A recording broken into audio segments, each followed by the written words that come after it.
became very difficult, if not impossible, to be Jewish in Lebanon. So at that point, we had to leave. So we were there the first year of the Civil War. Then we emigrated to Canada. I was 11 years old at the time.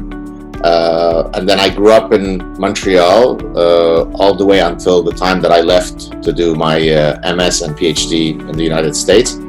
And then eventually I returned to Montreal to assume my first professorship. Wonderful, wonderful. What is the interest in evolutionary psychology? Was it something that you acquired along the way? Was it something of a discovery, or was it always a focused destination? No, actually, as many things happen in science, it was sort of serendipity. In my first semester as a doctoral student at Cornell University, my eventual doctoral supervisor, he's a cognitive psychologist, he suggested that I take an advanced social psychology course with a professor by the name of Dennis Regan. This was a social psychology course, not an evolutionary psychology course. And about halfway through the semester, Professor Regan had assigned a book called Homicide, written by two of the pioneers of evolutionary psychology, Martin Daly and Margot Wilson, husband and wife team. And in the book, what they do is they looked at patterns of criminality from around the world across very, very different cultures, and they offered some evolutionary explanations for why these universal patterns of criminality occur in exactly the same form. And so I thought that the explanatory power of evolutionary psychology was so incredible, so cohesive, that I had my epiphany. I wanted to study consumer decision making, and so that's how I decided that I would apply evolutionary psychology to study behavioral sciences in general and consumer behavior in particular. Lovely, lovely. Is there a correlate to Stephen Levitt's Freakonomics in what you studied, what you researched, what you interpreted? I do apply. I have published several papers in behavioral economics where I apply an evolutionary lens to study certain economic behaviors. Generally speaking, the paradigm that I came from is one that it's the behavioral decision theory paradigm, the Kahneman and Tversky stuff, where you basically demonstrate that human beings do not behave in the way that is expected according to classical economics. So for example, the transitivity axiom says that if I prefer car A to car B and I prefer car B to car C, I must prefer car A to car C. If I don't do that, then I'm being irrational. And so I was very much trained within that tradition, but I became frustrated with it because all that people did within that paradigm is consistently spend their time showing that economists are wrong. And we get that, that's fine, but I was much more interested in understanding not why we are different than what economists tell us we are, but rather why has our human mind evolved to be the way that it is. And that's how I became increasingly more interested in understanding the human mind via an evolutionary lens. Lovely, lovely. What got the writing bug into you, Doc? You broke up, so you'll have to ask the question again. Sorry, I said what got you into writing? What got the writing bug into you? What got the writing bug into me? Yeah. Oh, sorry if I ask again because you really are. Not at all. Probably, yeah. I'm sorry about that. Yeah. Probably the line is a little unstable at my end. Okay. Yeah. No worries. So just to make sure, what is it that gave me the writing bug? Is that it? Yeah. Okay. Yeah, absolutely. It's very much, people have a desire to drink water, basic physiological needs. They need to go to the bathroom. They need to eat. I view communication. I need to write. I have an idea. I want to share it, and it becomes imperative, just like you really need to drink water if you're super thirsty on a hot day. And so I've always been very interested in communicating my thoughts. And so it was natural for me to first become a professor. I always knew that I had really two interests in life, either be a professional soccer player and then become a professor. And in the first chapter of the Parasitic Mind, I actually talk about the fact that, I was a very competitive soccer player. Then I had some serious injuries, which kind of accelerated then going into academia. But more than simply being a professor, while I love writing scientific papers and that's wonderful, and it's part of my job, and I will always love doing that. I'm not a professor who stays in his lane. In other words, I don't believe in hyper specialization. It's not, I know about evolutionary psychology and I know about consumer psychology, and that's all that I'm going to ever weigh on. Rather, I believe that if you're trained to think, then you should be able to traverse other intellectual landscapes and write about other things, as long as you could be coherent and well articulated and so on. And so writing has always been something that is second nature to me, and luckily I found the profession to be able to exercise that need. Lovely.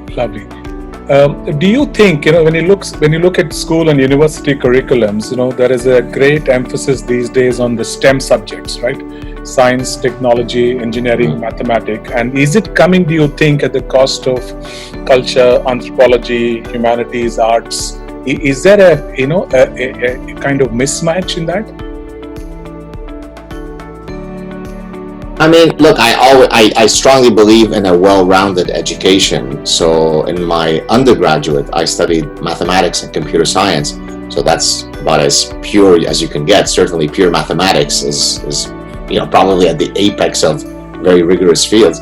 But I always made sure that all my electives, one of the things that used to excite me the most when I was an undergraduate is when I would have, let's say I had 1 or 2 electives that I had to fill on a particular year or semester, I would sit in the first couple of weeks in a million different courses in an endless number of fields. I would take a geology class, and then I would take a French cinema course to finally then decide on my electives for that semester, precisely because I didn't want to graduate as just a quant jock, right, as a math and computer science guy. And so I took courses in French cinema. I took a course in ceramics. I mean, I have pretty much zero artistic ability, I think, and yet that allowed me to have some discomfort in having to go to a ceramics lab, and I actually still have the ceramic pieces that I had created in that course. And so I'm a strong believer in a well-rounded education. Now, of course, one need not simply pursue education through the official channels of the university, although of course I support anybody who wishes to formally study. You could be autodidactic, right? I mean, today we live in a world unlike the one that you and I grew up in, where you have access to the greatest minds in the world in every possible subject that you want to study. You just go on YouTube. And so for me, it truly is. We live in a world where if you love knowledge, you are a kid in a candy store. You could sit from morning to night learning new things. And so, yes, so to answer your question, even if you are studying in very technical fields, like in STEM fields, it's always a good idea to be exposed to the humanities, to literature, and so on. Yeah, just to dovetail into what you earlier expressed, I think if you're originally from Lebanon, definitely there is innate creative ability in you. Just a small annex to well, thank you. Okay, because we have a lot of Lebanese friends and Lebanese associates here. There is creativity. It's part of the DNA, I think. So I'm sure you have oodles of it. Absolutely, and you're putting it to good practice. I'll tell you a quick, just to follow up before you go on to your next question. Yeah. I'll tell you a quick story along the Lebanese front that you just described. When I was doing my MBA, I had taken a course in managerial negotiations, and the professor at the time, he would do these negotiation exercises in class where someone would eventually win the task of the day. Yeah. And so the first class, I end up winning the class negotiation exercise. The second class, I end up winning the negotiation exercise. So he comes up to me at the end of the second class, says, "Excuse me, Jim, what's your background?" I said, "Do you mean my academic background?" He goes, "No. What's your ethnic background? Where do you come from originally?" Yeah. I said, I'm a Lebanese Jew." So he looks at me and smiles. He goes, "What are you doing in a negotiations class? There's nothing I can teach you." Absolutely, so there you absolutely. What is the trigger point? What is the motivation behind? I know when you love to communicate, you love to articulate, you want to kind of put ideas to practice, theory to practice. You have the theory of application because you want to kind of see both sides of the divide. So when you felt you would like to get into book writing and become an author, what was a trigger point? Was there a trigger point, or was it a gradual kind of evolution? You saw it coming? Right. Yeah. Great question. I think what happens in scientific writing when you're publishing in a journal, the reach that you can have is ultimately much smaller than would be the case if you are writing books that are meant for the general public. So if you publish a scientific paper, and if after 5 years of it being published, 100 people cite it, 100 people, well, wow, that's a successful academic paper. Well, I could get on, my YouTube channel today and post a lecture, which by the evening it has received 25,000, 50,000 views. So the velocity of information and the reach of the information is simply much greater when you decide to take your academic training and build a bridge to a greater public. And so I think that's the original impetus of why I was so interested in writing books. Although my first book was actually an academic book, so it was meant to be predominantly read by other academics and graduate students. But then after that, I decided that I wanted to write for the general public. And once I did that, it really becomes a bug that you've been bitten by, because you clearly see how much your information is consumed by a global market. And so once the cat is out of the bag, it's difficult to go back. It's like the tiger tasting blood, isn't it? Exactly. And you mentioned, of course, the first book was academic. The Consuming Instinct, was it? No, the first book was the Evolutionary Bases of Consumption. Okay. Sorry, which was an academic book. Was the second book? I also did an edited book. So I did the Consuming Instinct, which was for a mass audience. I did another academic book called Evolutionary Psychology in the Business Sciences, and now the Parasitic Mind. So 2 of my books have been for the general public, and 2 have been for an academic audience. Yeah, I think the Consuming Instinct is a fantastic title. It's so catchy. It's very, very mass. It's got that raw appeal. It's actually thought about like a branding, communications, advertising person more than an academic. So kudos to that. Actually, we come from that kind of background, so instantly the bells begin to ring. Okay, Consuming Instinct. It kind of sets the pulses ticking. So the parasitic mind, we've been hearing about, the herd mentality, the collective bias, the wisdom of the crowds, the sea of sameness, the SOS. So what was the big motivation for you to be writing about parasitic mind, Because we always come from a place wherein we believe that, there are not very many people who are taking that quantum leap into transformative ideas that can change the landscape. Okay, there is a follow me mentality, there is a herd mentality. So, obviously you sense that, what is the big motivation for you to be getting into parasitic mind? Yeah, so in the first chapter of the Parasitic Mind, I basically argue that I have faced 2 great wars in my life. The first great war is the one that I mentioned earlier, which is the Civil War. The Civil War. The second war that I faced was the one that I saw on university campuses, where there was a war on reason, on logic, on science, on common sense. And so then I started thinking, well, what could explain, the proliferation of these dreadfully bad ideas? And I'll explain in a second what I mean by these ideas. But I wanted to use some biological model to explain how human minds can be parasitized by such nonsense. And so there I turned to the literature in parasitology. So parasitology is the study of host-parasite dynamics. Neuroparasitology is when you study specifically cases where parasites end up in the host's mind, in their brain, altering its neuronal circuitry so that it could suit its own purpose. So a classic example of a neuroparasite would be Toxoplasma gondii, which is a parasite that when it infects the brains of mice, the mouse loses its innate fear of cats, and it actually becomes sexually attracted to the cat's urine, which is not a very good attraction to hold if you are a mouse. And so I had my epiphany moment. So I would use the neuroparasitological model to argue that human minds can be parasitized not only by actual brainworms, actual brain parasites, but by what I call idea pathogens. So these are dreadfully parasitic ideas that if you actually incorporate them within your thinking, lead you, instead of to the cat's urine, it leads you to the abyss of infinite lunacy and infinite stupidity.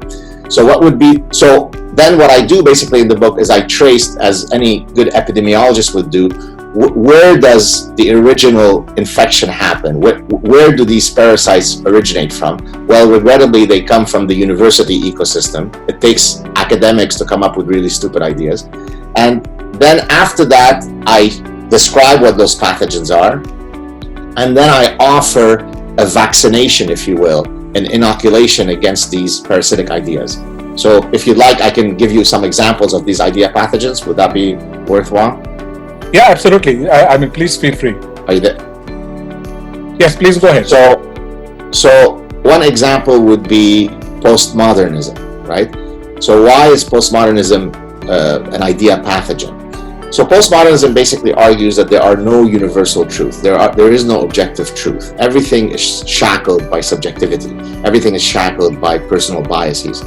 Well, you could imagine how that's a profoundly anti-scientific position to take, because scientists do wake up in the morning thinking that there are truths to be discovered. Now, in science, truths can change, right? That's why it's provisional truth. What was true 300 years ago may no longer be true today.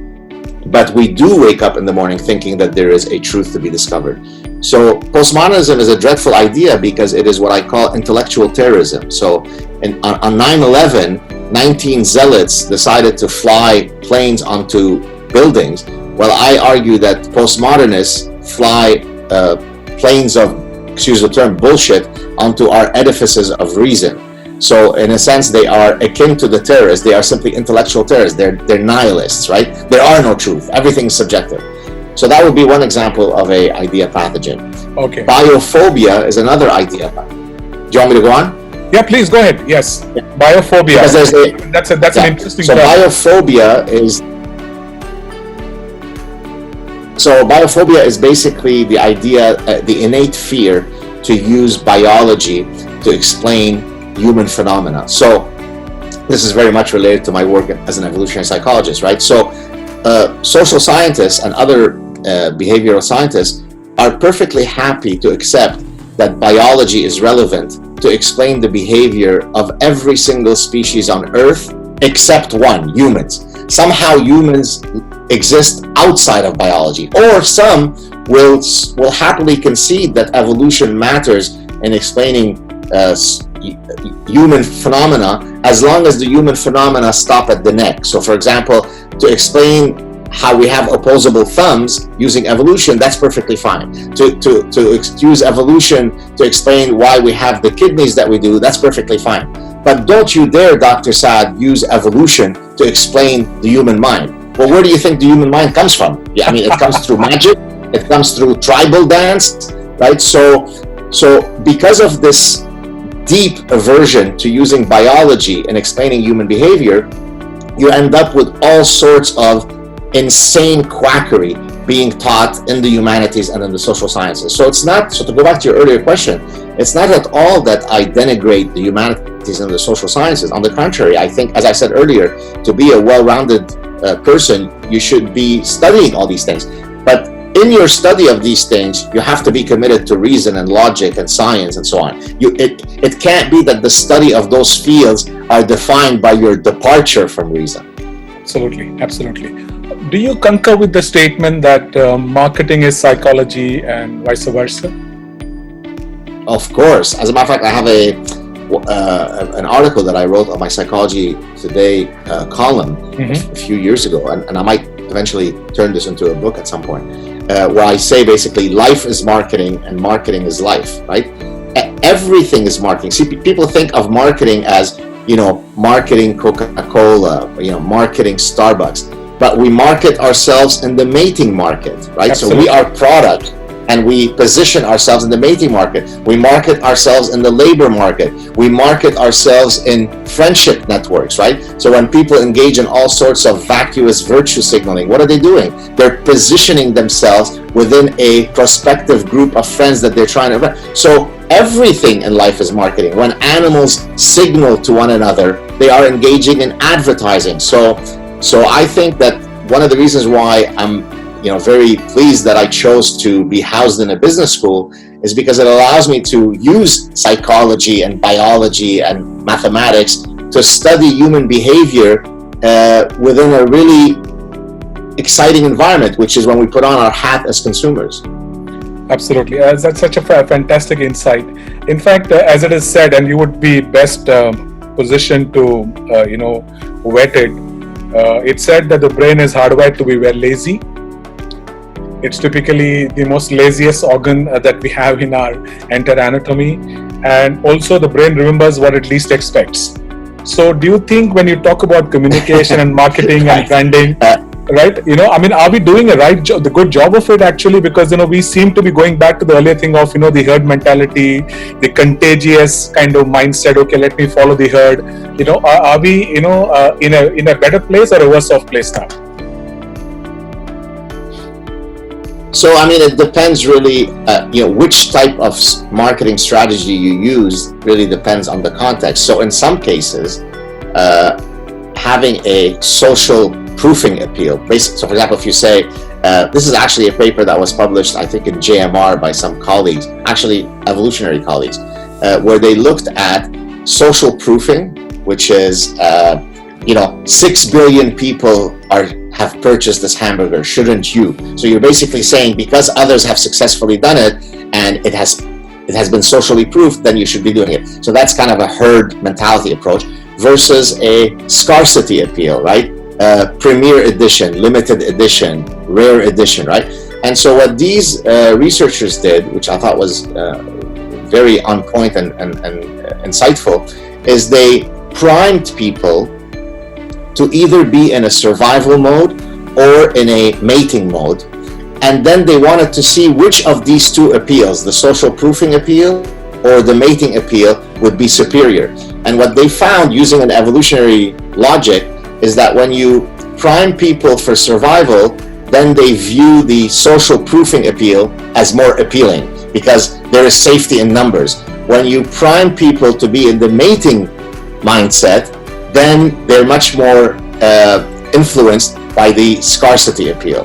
So to answer your question, there isn't a singular, marketing. If there were only a singular marketing strategy that is effective in all cases, then we wouldn't need so many marketing consultants, right? And so I think one of the things that's really exciting in my field is to try to exactly study what you asked, which is under which context is a particular persuasion strategy maximal. And by the way, I use those insights in my own communication strategy. So oftentimes people say, well, why do you use sarcasm or satire in your approach? Professors shouldn't do that. That's a profoundly imbecilic position to take, right? A professor doesn't just sit smoking a pipe and looking into the sky and pontificating. So sometimes I am very professorial and serious when it requires it. At other times, if I think that using satire will allow me to cut through your nonsense like a surgeon scalpel cuts through warm butter, then I will use it. This is why satirists are usually reviled by dictators, because dictators don't want their nonsense to be mocked, and therefore the first people who go to the chopping of your head block are the satirists, right? Dictators are more afraid of people who have sharp tongues than people who have big muscles. Right. And so I use different communication strategies depending on the context. My goal is to try to convince you of the veracity of my ideas, and all communication strategies are on the table. Absolutely. We've seen the evolution of IQ being the flavor of the season, then graduating. So you're breaking up. You're gonna have to repeat. Can you repeat it? You broke up. Sure. Are you with me? Yeah. Is it okay now? I'm with you now. Go ahead. Try it again. Yeah. So we saw the evolution of IQ, then graduating to EQ, and now AQ, which is the adaptability quotient. What is the next in Q now? Where do you see all this going? What? Yeah, I'm a bit suspicious of all of these intelligent courses. Not that sorry. All this jargon, all this buzzwords. Well, there's a psychologist. I think he's an educational psychologist at Harvard. I'm not sure if he's retired now. His name is Howard Gardner. He was the gentleman who introduced the concept of multiple intelligences.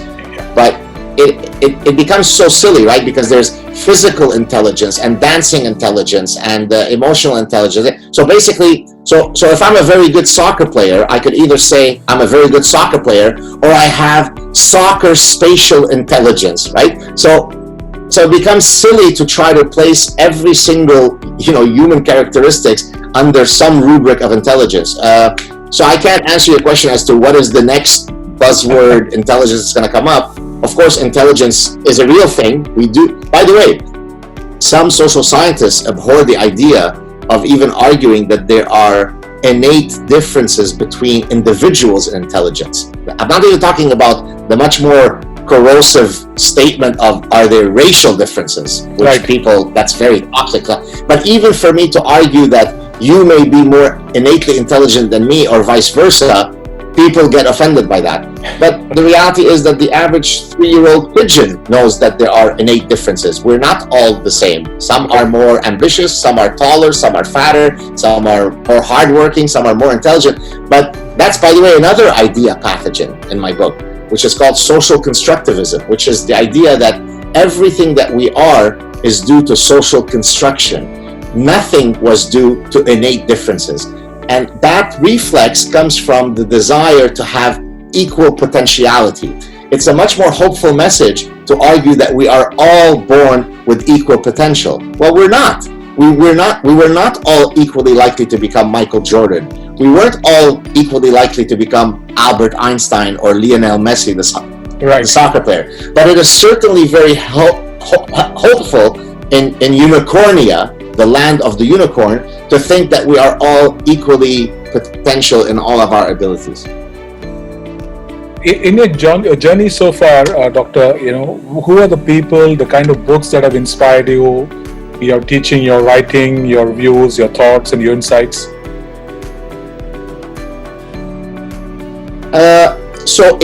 So specifically in terms of content, I would say, the book that was most influential to my scientific career was, as I mentioned earlier, the book Homicide by Bailey and Wilson. I think what I'm most drawn to are people who are irreverent to the orthodoxy. In other words, I am inspired, and hopefully I'm inspiring others, to never succumb to the herd mindset, never succumb to the orthodoxy. The world is shaped by the one person who says, no, wait a minute, I think differently. Whether it be in science, whether it be in geopolitics, whether it be so great rewards come to those who take great risks. So historically, I've been very much inspired by people, Galileo, Darwin, Socrates, right? So it didn't matter that there might be consequences that might befall them for them holding the positions that they did. They were assiduous pursuers of the truth, unencumbered by the proper way of thinking. And so these are the individuals that inspire me, and hopefully I can inspire others to think along the same way. So anybody who shuns away from the legacy baggage mindset and creates a mark, probably we call it rebel talent in these days. Can you repeat it? You completely froze. I said, they call it rebel talent these days, the anti. Yeah, but I'm not suggesting that one should be contrarian just for the sake of being contrarian, right? I get it. Yeah. Right. I am a dogged truth pursuer, and so if I think the truth causes me to turn right rather than left, I never modulate. I never say, but if I go right, my colleagues won't like me, or if I go right, I will be canceled, or if I go right, I will get death threats. And so this really comes from a because I often get, well, what is the mechanism by which you are such a sort of dogged pursuer of the truth? And my answer is that I really have an exacting code of personal conduct, such that at the end of the night, when I'm about to put my head on the pillow and go to sleep, I need to know that I was never cowardly at any point in my day. If I was cowardly, then I will suffer from insomnia because I will feel that I'm a fraud. And so I'm akin to the guy who, if I see someone being accosted violently in an alley who's being mugged, I could be one of two people. I could either pretend I didn't hear the cries for help and move along, or I could say, wait a minute, we need to intervene and help this person. And so to me, truth has been getting murdered on university campuses now for 40, 50 years. And I am one of hopefully other people who is saying, well, wait a minute, no, it's not okay to reject biology. We are biological beings. No, J.K. Rowling, the author, should not be canceled because she said women menstruate rather than people menstruate, right? I mean, it is extraordinary that in the 21st century, it is considered to be a form of, dreadful bigotry to argue that only women menstruate. That's insane, right? We could be completely for transgender rights, for example, as I am. I'm fully socially liberal when it comes to these issues, but I'm not willing to argue that sometimes boys menstruate and sometimes girls menstruate. No, only biological women menstruate. So in the pursuit of noble causes and social justice, we don't have to murder truth in the pursuit of those goals. I could chew gum and walk at the same time.